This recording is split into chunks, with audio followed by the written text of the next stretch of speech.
ओम श्री गणेशाय नमः। भगवान गणेशा की कृपा सदा सर्वदा आप सभी के परिवार पर और आप पर भी बनी रहे। तो आज 16 मई शुक्रवार को है एकदंत संकष्टी चतुर्थी व्रत और आज के दिन भगवान गणेशा और माँ लक्ष्मी की पूजा करने से वो अपने सभी भक्तों की सभी मनोकामनाओं को पूरा करते हैं और जितने भी परेशानियां हैं, दुख हैं, कष्ट हैं, उन सब का भी निवारण करते हैं।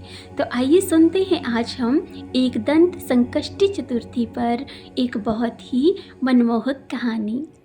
तो बहुत समय पहले की बात है। एक समय भगवान विष्णु और लक्ष्मी जी की जब शादी तय हो गई थी तो उस समय दोनों की शादी की तैयारियां जोरों पर थी।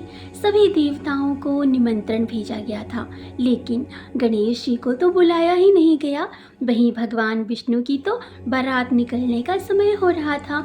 अब सभी देवी देवता शादी में सज धज कर पधारने के लिए पहुंच रहे थे। फिर सब एक दूसरे की ओर देखने लगे तो उन्हें लगा कि अरे कुछ तो कमी है यहाँ पर। तब उन्हें याद आया कि यहाँ पर तो गणेश जी कहीं दिख ही नहीं रहे। अब ये सब देखकर वे सब मिलकर आपस में बातें करने लगे कि अरे गणेश जी तो कहीं नहीं दिख रहे, कहीं ऐसा तो नहीं कि भगवान विष्णु ने उन्हें अपने विवाह में बुलाया ही ना हो। अब ऐसा सोचकर वे सभी स्वयं ही भगवान विष्णु के पास गए और इसका कारण पूछने लगे।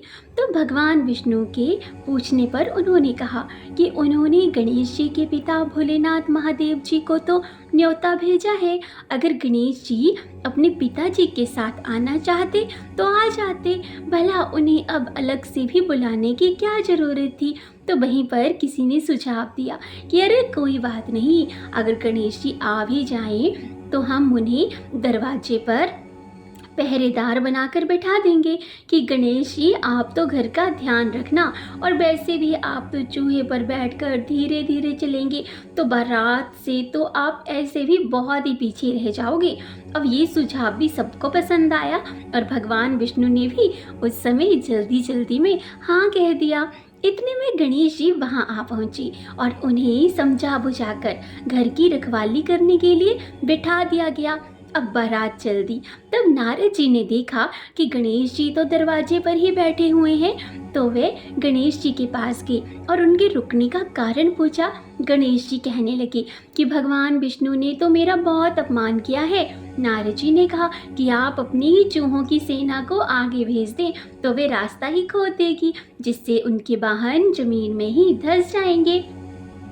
गणेश जी ने भी गुस्से में अपने सभी सेना साथी चूहों को जल्दी से आगे भेज दिया और गणेश जी के कहने के अनुसार ही सभी चूहों ने वही किया। जब भगवान विष्णु की बारात निकली तो उनके रथ के पहिए तो वहीं धंस गए। बहुत कोशिश की गई पर पहिए नहीं निकल पाए। सभी ने अपने अपने अब अलग अलग तरीके आजमाए, लेकिन पहिए तो निकलने का नाम ही नहीं ले रहे थे, बल्कि जगह जगह से और ही ज़्यादा टूट गए। अब किसी को समझ नहीं आ रहा था कि अब क्या किया जाए। तब नारद जी ने सभी देवी देवताओं को कहा कि आप सभी ने बप्पा का अपमान किया है, अगर उन्हें बनाकर लाया जाए तो आपके सभी काम बन सकते हैं और सारी की सारी मुसीबतें भी टल सकती हैं। नारद जी के कहने अनुसार भगवान शिव ने अपने दूत नंदी को भगवान गणेश के पास भेजा। फिर बप्पा का सभी देवतागण ने पूजा की। उसके बाद रथ के पहिए निकाले गए, लेकिन वह भी तो टूटे फूटे ही निकले। वहीं पास के ही खेत में एक बढ़ई काम कर रहा था, उसे बुलाया गया। बढ़ई ने अपना काम शुरू करने से पहले श्री गणेशाय नमः कहकर मन ही मन गणेश जी से प्रार्थना की। देखते ही देखते बढ़ई ने सारे पहियों को ठीक कर दिया। तो बढ़ई कहने लगा कि हे सभी देवताओं, आपने सबसे पहले गणेश जी को पक्का नहीं मनाया होगा और ना ही उनकी कोई पूजा की होगी, इसीलिए आपके साथ ये संकट आया है। अरे हम तो मूर्ख हैं, अज्ञानी हैं, फिर भी किसी भी कार्य को करने से पहले भगवान गणेश जी को ही पूजते हैं, उनका ध्यान करते हैं। और आप लोग तो देवतागण हैं, फिर भी आप गणेश जी को भला कैसे भूल गए।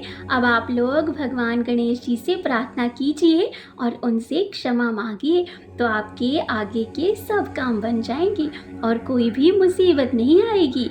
ऐसा कहते हुए बारात वहाँ से चल दी और विष्णु भगवान का लक्ष्मी जी के साथ विवाह शांति के साथ संपन्न हुआ। तो ऐसे हैं हमारे प्यारे गणेशा। तो आज के दिन जिन्होंने भी गणपति भगवान की ये कथा कही है और जिन भी भक्तों ने श्रद्धा के साथ इस कथा का श्रवण किया है, हे मेरे गणेशा, उनके सभी विघ्नों को दूर करना, उनकी सभी परेशानियों कष्टों को दूर करना।